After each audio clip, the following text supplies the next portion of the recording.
Welcome to the GMAT Strategy Podcast. You're here because you believe there's a better way to study for the GMAT, and so do we. We created the GMAT strategy to maximize your results and minimize your effort so you can get to the fun parts about business school and life as quickly as possible.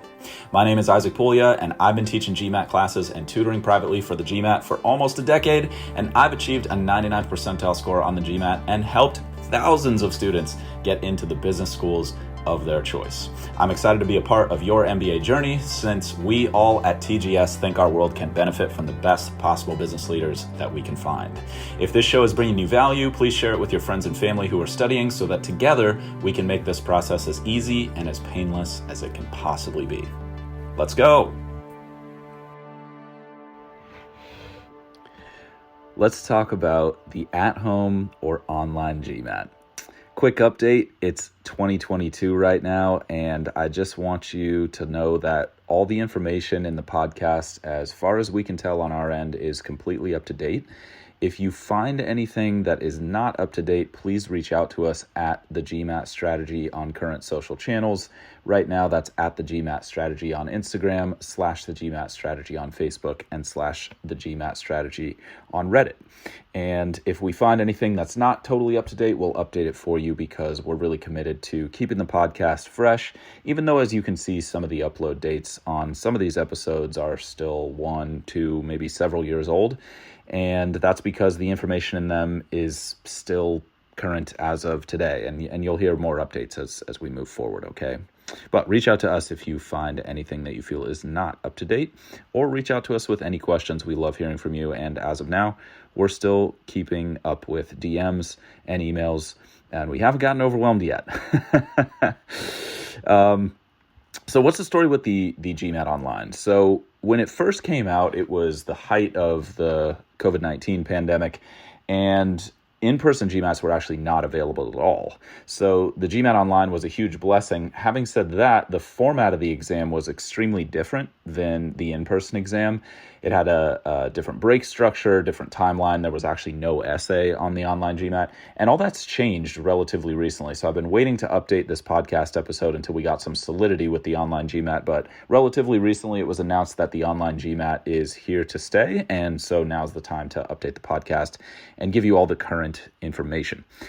So it used to be that you could only take the at-home or online GMAT one time, and then they upgraded that to 2 times as the pandemic wore on, and it became clear that it wasn't going to end anytime soon. And now that the at-home GMAT is a permanent fixture of our current situation, it warrants some additional explanation and now counts toward your lifetime limit of 8 tests. So when it initially was launched, it was kind of like its own separate thing away from the in-person official GMAT, and it didn't count toward your lifetime limit of 8 official exams, but now it does count toward that lifetime limit of 8, and there's also a limit of 5 in a 12-month period. So if you were planning to take the exam every month for the entire year, you're not going to be able to do that. I hate to give bad news if you were planning for that, but I think it makes sense in the spirit of fairness that there is a limit to the number of times that the test can be taken.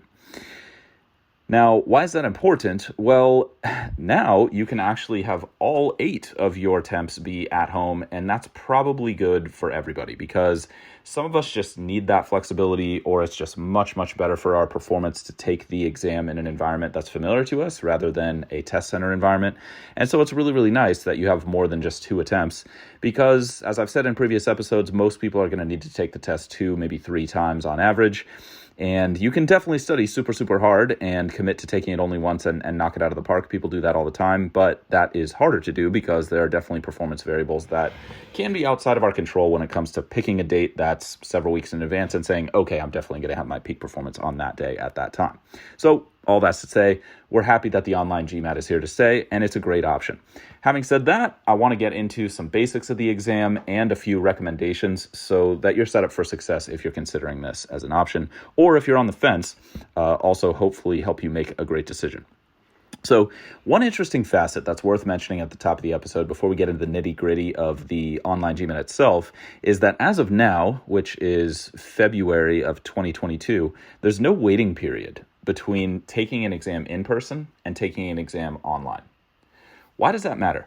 Well, if you were to take the exam in person and then you wanted to retake the exam in person, you would have to wait at least 16 calendar days to do that. And the reason for that waiting period is the question writers need time to refresh the question pool so that you don't see repeat questions every time you go in to take the test. If you did see repeat questions, then the best strategy would be take the exam 8 times, 8 days in a row after preparing. And then by that 8th day, you're seeing, who knows, maybe 20% questions that you've already seen before. And that could really inflate your score. So again, in the spirit of fairness, I guess in the strictest sense, nobody wants that to happen, unless, of course, you're thinking very deviously.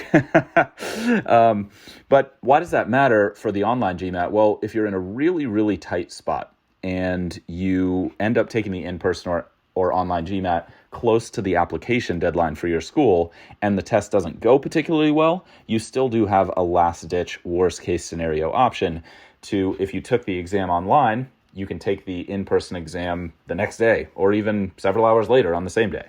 And vice versa. If you took the exam in person, then you could take the online exam just several days later. So perhaps, obviously, that's not a great situation to be in. I don't recommend optimizing for that situation, but it's nice to know that you do have an ace in your back pocket just in case things come into that worst case scenario. So what's the recommendation here as far as online GMAT versus in-person GMAT goes? When the exam first came out and I first published this episode, which was mid-COVID, I actually didn't think the online exam was a very good option. And I went all the way to the extent of recommending that people actually take the GRE instead of the GMAT rather than taking the online GMAT.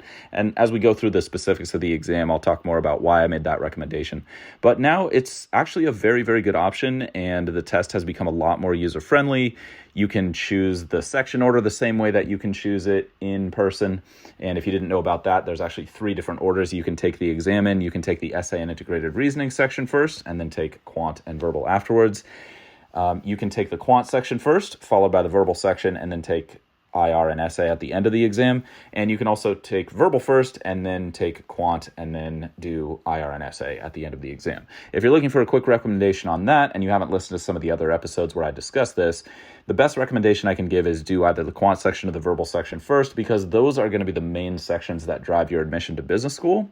The essay is somewhat important. I'd go into depth with that in the essay episode of the podcast, which I think is like episode 2 or 3. If you haven't listened to that, definitely recommend it. That'll set you up for success well there. And then I also talk about the relative importance of integrated reasoning in the integrated reasoning episode, which I think is maybe episode 5 or 6 or something like that. Both worth listening to. But just the quick shot here so that you're not running around the episodes. The IR section is moderately important as of today, and its importance will grow slightly year over year, probably for the next 5 to 10 years or so, until it becomes potentially equally important to the quant and verbal sections. Right now, it's of medium importance, and part of the reason for that is that the score is not a huge driver of admission the way the quant and verbal scores are. On the integrated reasoning section, it's really just a small plus if you get a high score, like a 7 or an 8 out of 8. And it's kind of neutral if you're in the, let's say, 5 to 6 range. And if you're below 5, it's like a small minus, but it's probably not going to be a deal breaker unless you're applying like super top 10 schools, let's say top 5, top 10.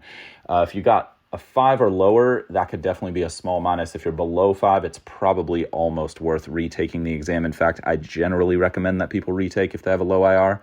So just do your diligence and prepare for the IR section. We're talking for most people maybe 3 to 6 hours of prep because there's no new content in the integrated reasoning section. It's only 4 new question formats. The essay is even less important because that's really just there to make sure that you're probably the person who wrote your application essays. And honestly, if you can graduate from university and become the type of person who's thinking about going to graduate school, then you're going to do absolutely fine when it comes to the GMAT essay. And you can get an entire template that'll help you get the best score that you're capable of, or really any score that you want by listening to that episode. So sorry for the diversion, but I don't want to leave you hanging if you haven't listened to those episodes and you're really curious about the online GMAT and you're just getting going with this.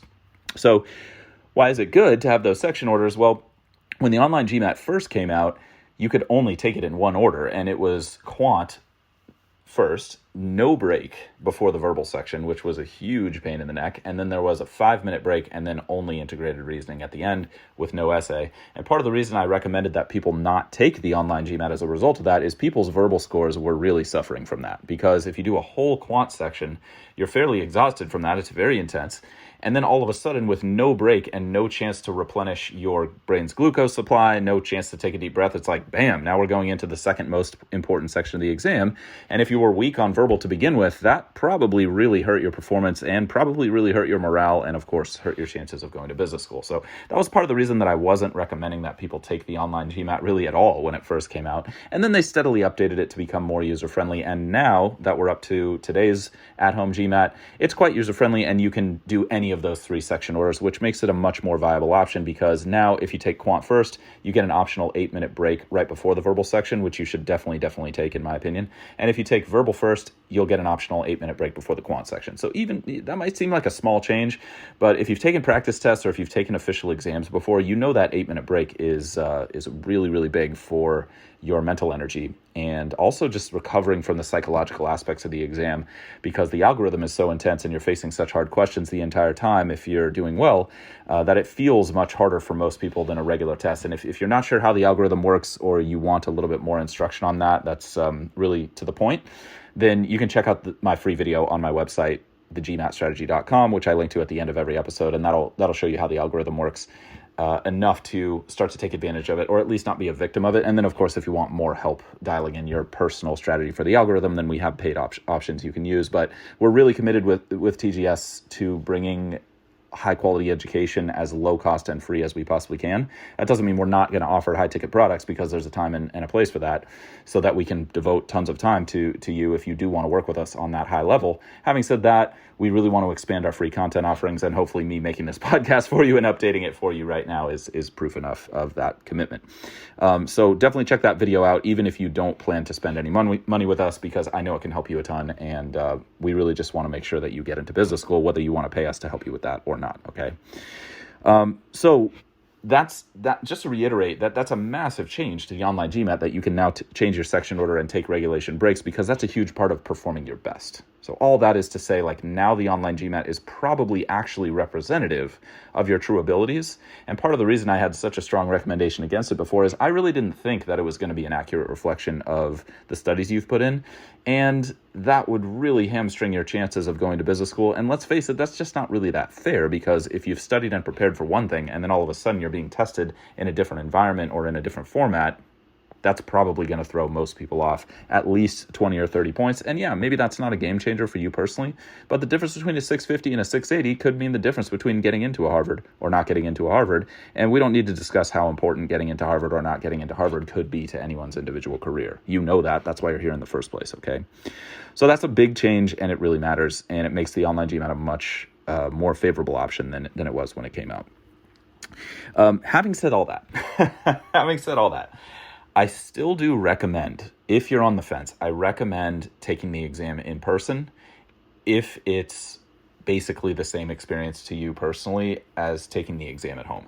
If for some reason in your personal situation there's a massive, massive upside to taking the exam at home, such as a health issue or a traveling issue or a rest issue or a stress issue, like you just know you're going to perform better at home, okay, definitely take the online GMAT.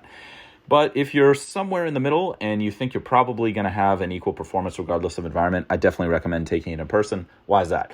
There's a significantly lower likelihood that you're going to have a tech issue if you take the exam in person versus online. And I'll get way more into the details of that as I get into the nitty-gritty details of what the online GMAT actually is and what some of the requirements are, etc. But for now, if you're just looking for the quick recommendation off the top, take it in person, because there's probably like a 1% likelihood of a tech issue in person that would cause you to have to cancel your score or reschedule the exam. It's very, very unlikely that something like that's going to go out. So we're talking about like power outage, where the whole in-person test center loses power and you cannot take the exam. We're talking about like a significant tech issue where like your computer terminal just glitches out and it's literally impossible for you to take the test. Then you would have that performance canceled and you would get a voucher to go back and take the test at a later date. With the online GMAT, we're talking probably like a 30% likelihood of a tech issue. And that's just based on observing Reddit for years now at this point of people reporting tech issues, and also observing my students, which I'm still actively working with, hundreds and thousands of people a year at this point. And if we count the people in the podcast, it's tens of thousands. And I get a lot of information. I get a lot of data back from the market, and I hear about a lot of significant tech issues on the at-home GMAT. So when we get into the specifics of like the proctor watching you, and sometimes the proctor can chat you and interrupt your exam, like it's probably not going to happen. Like probably at least 50 to 70% chance that you're going to have a smooth experience with the online GMAT. But if it's all the same to you, I recommend doing it in person because, let's be honest, none of us want to confront a significant tech issue when we're in such a stressful situation and there's so much on the line. So I'm not saying don't take the online GMAT because of the tech thing. I'm saying that you should think about that. And especially if you're on the fence, I strongly recommend going with in person. You'll probably get a better performance out of yourself. And at the end of the day, that's really why we're here. And that's really why TGS exists, is to help you get the best performance possible with the least amount of time and effort. So I think the in-person exam is the best bet for most of us with that commitment in mind. I think overall, again, I'll just reiterate, it's very good that we have this option permanently, and it does allow us to address a lot of situations that we weren't able to address before, like if you live in a very remote area. And I was going to leave the original episode intact because there was a lot of great advice in there, but it turns out that the new exam is just so different from the old exam that I didn't want to give any information that was confusing or conflicting. And so I'm just going to do it from scratch right now for you. So here's a rundown of all the basics of the at-home, aka online GMAT exam.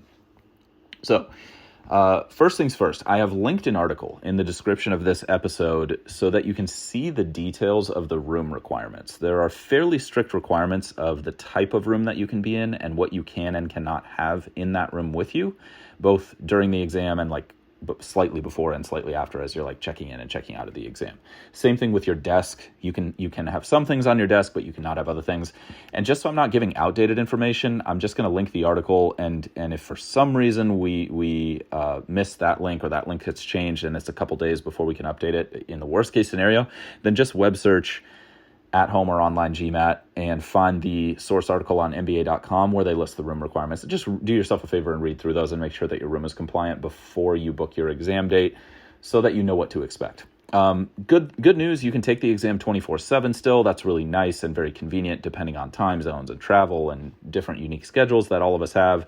Previously, it was impossible to do that with the in-person exam. You could only take it, I think, 8 to 5, and there was only one weekend spot depending on the physical area you were in. So the online GMAT gives us much more flexibility in terms of scheduling, which is really, really nice, and we really appreciate it. You can also use accommodations now, which is really great. When it first was introduced, they were a little slow on the uptake to help out people who have major learning differences and who have been granted accommodations because of doctor's prescriptions and psychoanalyses and et cetera. And that's really good because all of that stuff is there to level the playing field for people who otherwise would be at a significant disadvantage with the exam. And if you're in that boat, then hopefully you know exactly what I'm talking about. And you can reach out to us if you have questions about how you should approach that if you're in a specific or unique situation, because we help people all the time who are just wired differently. And that doesn't mean you're not going to get a great result on the exam. It might just mean that your approach should be at least slightly tweaked, if not majorly tweaked for your specific situation. And that's pretty much what we do with TGS. So you are going to have a live proctor watching you throughout the exam on a webcam. It can be a little bit weird to get used to, but it's actually not that different from the in-person exam, because in the in-person exam, you're in a room and there's a proctor with this giant plexiglass wall basically like looking in on you. It's a little bit weird, a little bit dehumanizing. I'm not going to lie. It's not my favorite way to spend a Saturday morning, feeling a little bit like a rat in a cage. But it's important. Let's be real. It's just one of the things that we do to accelerate our careers and get into business school. And let's be real, it's more than worth it. But it can be a little bit weird. So just expect that. Expect the proctor to be there. And for some people, I've actually heard a way that they can hide the proctor's video feed, and then other people I've heard have not been able to do that.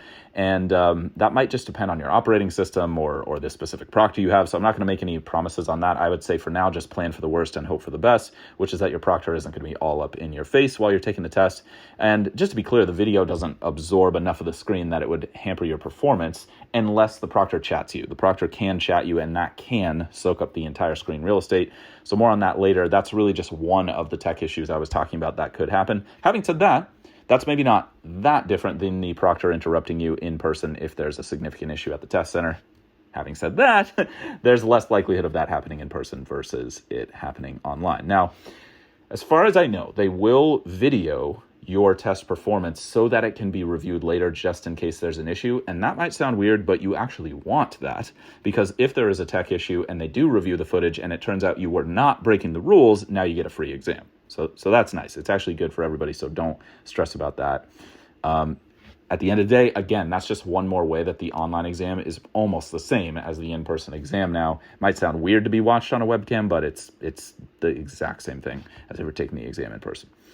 Now, if there is a verified technical disruption and they will decide what that is, then you can get a free GMAT, and that's basically similar to the real world like I was talking about. Power outage, you get a free GMAT. Proctor cancels your exam accidentally on the online GMAT, free GMAT, okay? If they rule in your favor, it's all good. Having said that, if they don't rule in your favor, then you don't get your money back and you have to reschedule the exam, and that can be a real pain in the neck. And like I said, probably like a 30% chance that that's going to happen. So we are gambling a tiny bit with the online exam in the sense that score might get canceled and we might have been having a really great performance and then we got to show up and do it another day. And there's plenty of horror stories on forums and online if you're really, really interested in catching up with people. But for now, I would say if you're really leaning toward the online GMAT, don't sweat it too much. Like I said, 70% chance everything's going to be fine and dandy. Operating system is pretty universal. Haven't heard of any significant tech issues as a result of being on a Windows-based machine or Linux-based machine or a Mac OS-based machine. What you'll do is when you register for the exam, there'll be a diagnostic program that you can run on your computer, and you'll definitely want to do that just to make sure that your computer is meeting all the tech requirements before you get, let's say, within a week or two of your exam. Because if you have to address any tech issues, such as renting or borrowing another person's computer to do the exam on, you want to be way out ahead of that, and you don't want to be doing that 24 hours before your exam. That's probably going to be super stressful. Now, another big deal is you're not allowed to have anything in your ear during the online GMAT. You can't have anything covering your ears. So if you have like religious garb that you wear on a regular basis, that could potentially be an issue for you because you might be a little bit out of your comfort zone. If you have a very loud environment at your house, that could work against you as well because you can't have earplugs, because people can make earplugs look all kinds of ways, and then they could have someone helping them cheat during the exam, and that's obviously a huge deal on the online GMAT, and so they don't allow that. But at the in-person GMAT, some test centers actually have earplugs there for you. So if you've been practicing with earplugs or you know you're going to want that, in-person exam's a better bet. Same thing with over-the-ear headphones. Last time I took the official exam in person, which was in the California, San Francisco Bay Area, the test center I went to actually had over-the-ear headphones, which is nice. I don't know that all test centers have that, but I used those and the earplugs, and it was fantastic because when I first took the exam, somewhat of a pain, the person next to me was taking the CBEST, which is a test you take to become a substitute teacher in public schools. And that test, I think, is entirely essays. So this person next to me was typing on this like 1990s really chunky, loud keyboard the entire time during my GMAT, and it was distracting for sure. So that's how I learned the earplug move. Perhaps, obviously, if you're taking the exam at home, hopefully you'll have more control over your environment than I had in the in-person exam. But just know that you're not going to be able to use those earplugs, and that could be a significant thing in terms of your performance. As far as I know, but this could be updated as well, so I'm just going to give you the current information that I know about the tech requirements, is that you can't have any external devices connected. So no touch screens, no writing tablets. All the scratch work that you do has to be separate. And when the exam first launched, there was this, honestly, in my opinion, absolutely awful online whiteboard that seriously hampered pretty much everyone's performance who took it. It was fine for the verbal section because you could type, and some people are faster typers than writers. But for the math section, I felt it was utterly atrocious and was part of the reason I didn't recommend taking it. But then they eventually updated it so that you could use a physical whiteboard, and you're definitely going to want to do some research on the whiteboard requirements, which as of today, I believe just have to be less than 12 by 20 inches. So it's got to be relatively small, and it's got to be able to fit on the desk with you.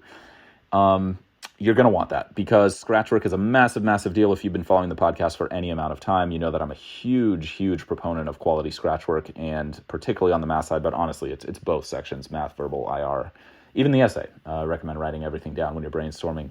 And that's something that I've just seen time and time again after basically 20 years of helping people with standardized tests.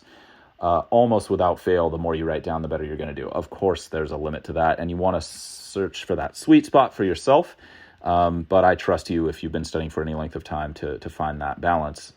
But with the online whiteboard, it was really encouraging people not to use quality scratch work. And again, I just felt that meant that people's scores weren't actually representative of their true abilities. And that's the opposite of what we want. If anything, we want our true abilities or even better. And so now that you have a physical whiteboard, that's cool. Now, there is a difference between the whiteboard that you can have for the at-home exam and the one that you get when you take it in person. So for the at-home exam, it's just a single whiteboard surface, one eraser, two fine tip dry erase pens, I think, are allowed. And you're going to have to be doing a lot of erasing. So you're probably going to have to erase every 4 problems, maybe every problem if you have really big handwriting. And that can soak up a little bit of time and energy. Again, not like a huge deal, but definitely tips the balance in favor of the in-person exam, where you get a laminated scratch booklet that's spiral bound, and the pages are slightly longer than 8.5 by 11. There's graph paper on them, and you have 10 sheets front and back. So that means basically no erasing. You can only have one of the booklets at a time, but you can get as many as you want. So in that sense, you have basically unlimited scratch paper when you take it in person. And technically you have unlimited scratch paper at home, but you do have to do a lot of erasing. So that's something to keep in mind if you are left-handed and somehow that affects the logistics of your environment and you're going to be smearing a lot. You might want to consider doing in person rather than online. But again, it's not a huge deal. Just slightly tips the scale in favor of the in-person GMAT, like I've said, and all those little 1 to 5% things that tip in favor of the in-person GMAT, I think just make it overall the best recommendation that I can make. There is this AI software that's listening to your environment and watching on the video feed to make sure that there aren't other people walking and talking in your environment who might be able to help you cheat or something like that. And you might have to pause the exam and pan your camera around the room if the AI software alerts the proctor that something fishy might be going on in your environment to make sure that you're not cheating and nobody's there. And that's just pretty much never going to be an issue with an in-person GMAT. So again, probably not going to happen to you during the online exam, but it could happen, and that could mean a minute or two taken away from your section. And a minute or two taken away from your section is not the end of the world if you have a good timing strategy, but let's be honest, it's not ideal. So it's just something to think about. If you do break the test rules, like I said, they can cancel your score immediately and give no refund, and that definitely increases the odds of a tech issue having a significant effect on your performance. But like I said, if they review the video and it's a verified tech issue, you can get a voucher for a free retake. But let's be honest, man, that still is kind of a bummer to burn 2, maybe 3 hours taking the test and then have it be canceled. So again, strongly recommend you take it in person if you can. Now, a couple notes in favor of the online exam. Internet connection doesn't have to be perfect because there is some preloading and some redundancy in the software that you're going to download that's going to serve the exam for you. It's this lockdown browser, so you can't access anything else on your computer while you're taking the test. If you've been a student over the past 12 months, you've probably taken a test like that. If it's been a long time since you've taken a school test, it'll take a little bit of getting used to, but it's honestly no big deal. I haven't heard tons of complaints about the browser itself. It seems to be relatively solid. But again, you can get on the forums and ask people if you're really worried about your specific tech situation and setup.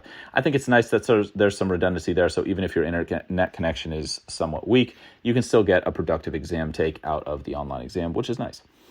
It is more likely, though, that your score can be canceled based on factors that are out of your control or that are hard to control with the online exam. And that's why I said up to 30%, maybe even larger percentage of a significant tech issue that could really disrupt your performance. So just keep that in mind if you're on the fence. Additionally, you cannot be out of the field of view of the camera unless it's during an official break during the test. So that's a little bit more strict than the real GMAT, during which you can actually get up and take a break during the exam if you absolutely have to. I don't recommend that because then you're burning valuable section time. You can't stop the section timer, get up in the middle of the quant section and take a break in the in-person exam unless you have super special accommodations, which are quite rare.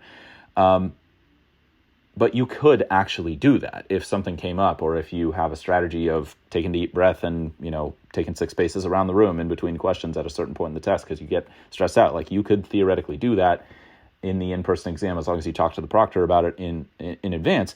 But during the at-home GMAT, you would immediately be canceled for doing that. So just something to think about if you're trying to make a good decision. You can have water on a clear glass on the table when you're taking the online exam, though, and that's nice because I don't think they officially allowed food and drink in the in-person GMAT. Having said that, I've never seen someone be denied for having water in the actual in-person GMAT, but just FYI, I believe it is against the rules. You can check me on that if you're not sure. But don't spend 30 minutes researching that on the internet. Everybody focus on the stuff that matters, your skills. So I already talked about the format, same number of questions, same timing, same scoring algorithm as the in-person exam, and you are supposed to be able to see your scores right away at the end. But one potential downside of the online exam is they can delay sending your scores, and that can be a huge, huge bummer if you're up against a very tight deadline. I strongly recommend taking the exam in person if you can, because you're definitely going to get your unofficial scores immediately after the in-person exam, and there's not going to be any video review period that has to happen there in case there was something fishy going on. And you're going to get your official scores within the promised time frame. The online exam, there have been delays with official score reports. Sometimes it's up to 21 days. I've seen people wait even longer than that because they just get backed up. And so if you have a lot of lead time, probably not going to be a big deal for you personally, but it can definitely affect your decision to retake, or your decision to stop studying, or your decision to move on to your applications. And so hopefully I have now justified my recommendation of recommending taking it in person in most cases. Again, I do just want to say it is a great option if you really need it, or if taking it in person you feel is really going to be a bad bet for you. I already talked about how there's no waiting period. I talked about the digital whiteboard that used to be a real pain in the neck. I also talked about how now it's pretty much the same story as taking the GMAT in person when it comes to canceling, when it comes to keeping, when it comes to reporting.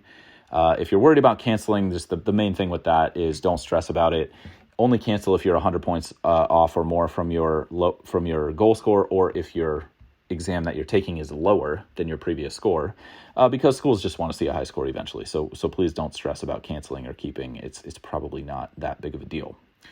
The pricing of the exam is somewhat interesting now. It's based on region. So go on the website or do a web search of GMAT Online or At Home GMAT and find the registration and pricing page on MBA.com for the online exam. And there's a drop-down menu where you can choose your country. I just thumbed through a few of them for you. So like, for example, if you're taking the exam in Afghanistan, it's going to be $250. If you're taking the exam in the United States, it's $275. So just something to think about. Not a huge deal for most of us, especially against the cost of our MBAs. But it's just something to be prepared for, and you definitely want to check your region there, because some of the cancellation and reinstatement fees change from region to region as well. Now that $275 price tag includes 5 school score reports, just like the in-person exam, so that's now aligned. And you can pay to send to more schools later if you want to, but that really only applies if you're applying to more than 5 schools. When it comes to canceling, you have 72 hours to cancel, just like the in-person exam. You have 72 hours to cancel if you accepted your score at the test center, but then realize later that you want to cancel it, or if they send you your official scores later on, like they can do on the online GMAT. If they send your official scores later on, you have 72 hours to cancel. If you cancel, you have 4 years and 11 months to reinstate. That's exactly the same as the in-person GMAT. So like I said, really only 2 situations in which you would cancel. Otherwise, I wouldn't really stress about that. Just keep studying, get a high score eventually, and your business schools are going to be happy. I already said I used to recommend not taking it at all, but now it's a great option. And I already talked about the risk factors, and we already talked about how it was really great at the beginning of COVID that we had any options to take. And I used to recommend taking the at-home GRE instead because the online GMAT was so bad. So if any of the things that I've talked to you about today are just like a deal breaker for you, and you can't take the exam in person for whatever reason, or that's just not going to be a good bet, then definitely explore the online GRE, which is somewhat different but similar enough to the GMAT that you can still get a great performance out of yourself if you do need to switch. I have an episode on the differences between the GRE and GMAT, so definitely check that out if you're considering taking the GRE. But I still stand by my recommendation that if you're going to business school, I recommend studying for the GMAT, because the skills that you'll learn as a decision maker and a resource manager on the GMAT will help you much more in business school and beyond than the skills that you learn for the GRE. But a lot of my students are just trying to get into business school with the easiest thing. GRE, GMAT, it's pretty much the same in the eyes of pretty much every school, so totally understand if you end up going the GRE route. Just want to make sure I'm being really thorough with my notes here, everybody. I think I covered everything that you need. So again, it's really nice that they did this. It was really rough when it launched. Now it's more refined, and it is a very, very good option. Just consider all the things that I said, and you can tell I have a strong bias for the in-person exam, but hopefully I've given you at least rational, if not compelling reasons why I have that recommendation. Having said that, the online GMAT is a way, way, way, way, way, way, way better option than it was when it first came out, and we should all be extremely grateful for that. As always, if you have questions about any of this, reach out to us on Instagram at the GMAT Strategy, Facebook / the GMAT Strategy, or Reddit / the GMAT Strategy. We're still keeping up with DMs. If we somehow missed your DM over the years or we missed your email, we are unbelievably, incredibly sorry. Please reach out to us again because we love hearing from you, like I said. And we're making a great push to be more extremely high value with the free content that we're offering all of you, and also updating our paid options on a regular basis if you want to work directly with us on a higher level. But of course, that's optional to you, as I've said in many other episodes. If you're interested in our current offers, you can check those out at the GMATstrategy.com. In fact, in line with that commitment of bringing the highest quality and most impactful free content that we can, I just created a survey. You can find it on our website, GMATstrategy.com, or there's also a link in the description of this episode of this podcast. And in that survey, you can really help us out by letting us know what has worked well for you in your GMAT prep so far, what's not going so well for you, and what you would like to see in future free trainings, whether that be video, podcast, or whatever future metaverse format we evolve into. So please do us a favor and fill out the survey if you have a few minutes and you want to contribute both to your own knowledge and your own absorption of the highest value free content and to everybody else whom we are definitely doing our best to help here as free as we possibly can. So if you do fill out the survey, just thank you from the bottom of my heart, because my worst fears is that I end up publishing a bunch of free content that really just doesn't help anybody, and that's just worse than a waste of time. So let's team up together and make this as great as it can possibly be. If you want more tips for optimizing your performance on the GMAT and optimizing your studies, just head to our website, GMATstrategy.com, or click the link in the description of this podcast and watch our free video on how to achieve your dream GMAT score in half the normal time and with half the normal effort. It's not no time and no effort, just way less time and way effort, just to be clear. If we could do no time, no effort, then, man, we would charge some serious prices for that. Please subscribe and stay positive and stay consistent with your studies, and we will talk to you all very soon.